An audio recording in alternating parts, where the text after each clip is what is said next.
हाँ तो चल बेटा आराम से कहीं घूमे मत जाइए ठीक है। और देखा रास्ता में पापा मिली है तो बोल दिया मम्मी बुलाई नहीं है। ठीक है बेटा जा। माई वाला मोबाइल चुरा बने आज पबजी में खेले मजा आई। आज तो टीजन आ गने पबजी खेले में मजा आई।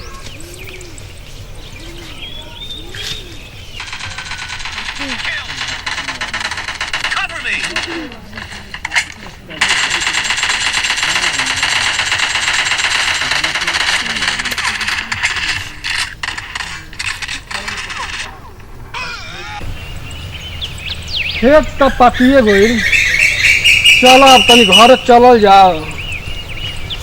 चलो ऐसे कि अब घरों का तो कमावा देखा ही क्यों बा। चलो धान तो गले बा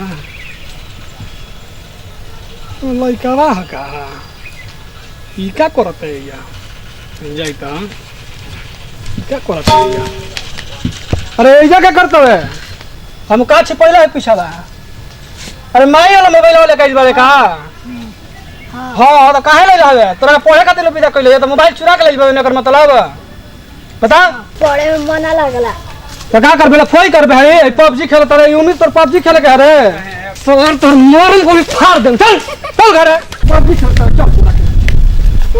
तोरा के तो छुड़बे कर तोर माइयो के छुड़ा चल। तोरा के तो समझाए तोर माइयो के समझावत चल। इहे तोर तो मन बढ़ैले बिया। अरे पढ़े के बिदा करत नहीं तो पबजी खेलत है। कुल पैसा के हमर माटी धुकैले बाबा। चल घर चल। कतना कमाए में मेहनत बहाई रे दादा। कहां बाटी रे? जी का चिल्लाई लेन नमस करके पढ़े के हम विदा करत नहीं बबुआ के घर द्वार छोड़ के जाते हैं खेती बाड़ी करे तो तोरा देखे के चाहिए का करत रहे। अच्छा दादा के ना लगाता मुश्किल ना है नहीं लेकिन क्या सही है पढ़े विदा कर ले रहू। ये जी तो हमार कौन है जी?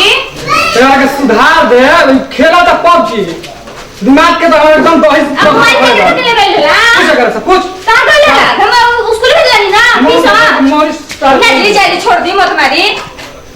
छोड़ दे छोड़ला के तो दे ना कभी पबजी खेलता का कर दे ये उम्र में बताओ कहता डॉक्टर इंजीनियर बनाने करेंगे कहता है डॉक्टर इंजीनियर बनेंगे। यही उम्र में 8 वर्ष की उम्र में ही पबजी खेलता है। तो आप बताइए हमारे में क्या गलती बची? हम तो भेजना नहीं स्कूल है ना। अरे हम पढ़े खाते ही कही है तो स्कूल ना भेजले वाली ये भी डॉक्टर भेजले नहीं स्कूल है ना। तो भाई हमारे को जय दीजिए मोर छोड़ दी मत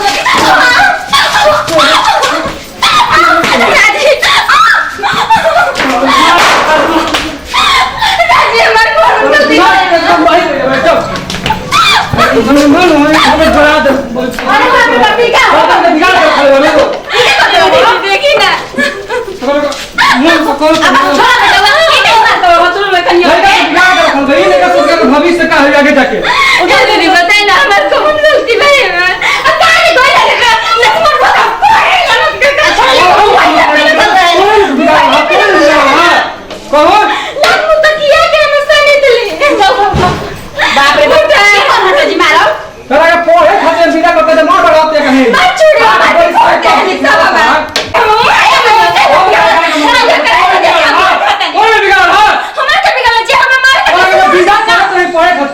तो कहा था कि ना पढ़े जाता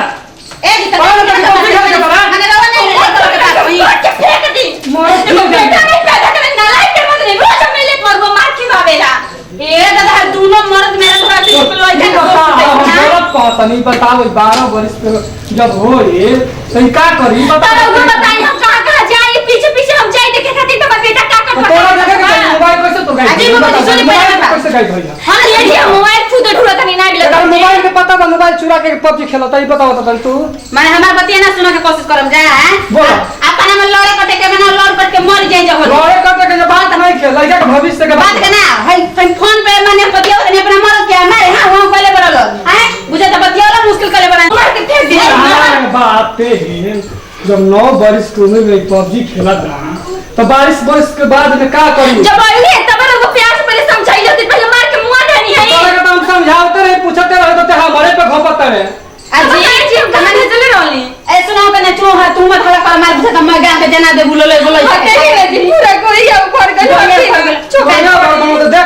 बताओ सुधार देना तो मैंने हम बोले बाबूजी के कि बोले ना भैया के करी फोन बहरावा हैं हमारे से तो चुकले हम बोलते हैं ना तनी लड़का खराब हो जी तो ठीक बा हम कहां कहत नहीं खराब हम एमे कहत नहीं कि लड़का के मार के मुए दिशा पे घरे आई रहती समझैले रहती ना समझले मुझे तो मरले रहती हैं खराब हो ठीक कहताड़ू ये बेटे काहे ऐसा काम करिला जैसे मार खाए के पड़ेला देखला तोरे चक्कर में कितना सब पापा मार के कोहियो भाग करा कोई ढेर हम ऐसे गलती ना करबे ना बेटा ये बनाते कह जाओ ना करबे ना को दबे को ना कर दोबारा करते रहो चल उठ बैठ कर कर बेटे चावा का नहीं जी जे ऐसे भाग के गइल ह मेरे कारण मना बढ़ावल ह भागी त अभी डर बाय कर देखलो तो डर कहां से रही दोनों आदमी के खुना जो करा ना मिलल बा रे छियो तो रही छियो तोरी तो भागी ना तो का करी तू तो बनलू दीदी ये के नाम राव दिल खुश हो गइले शांति कइली चलो अब संदेश बजाऊं तो ढेर हम दिनेश फैशन आप सभी के प्रणाम करतनी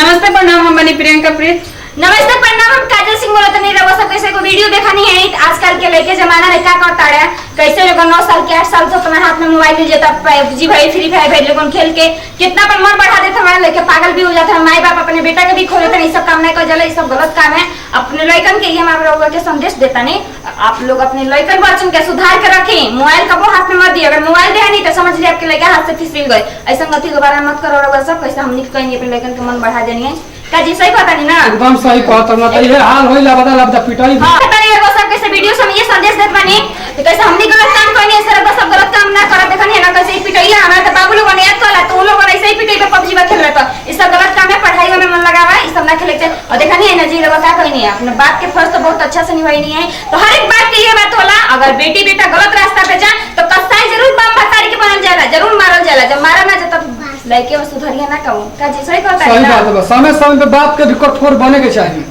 चलिए अब वीडियो अच्छा लगी तो लाइक करा कमेंट करा शेयर कर बेल घंटी दबाना मत भूलो मेरे चैनल का नाम है उमंग मस्ती ओके लाइक करा और आगे जरूर बढ़ाई चलिए वीडियो के साथ लेते हैं विदाई अगले वीडियो में फिर से मिल जाए बाय बाय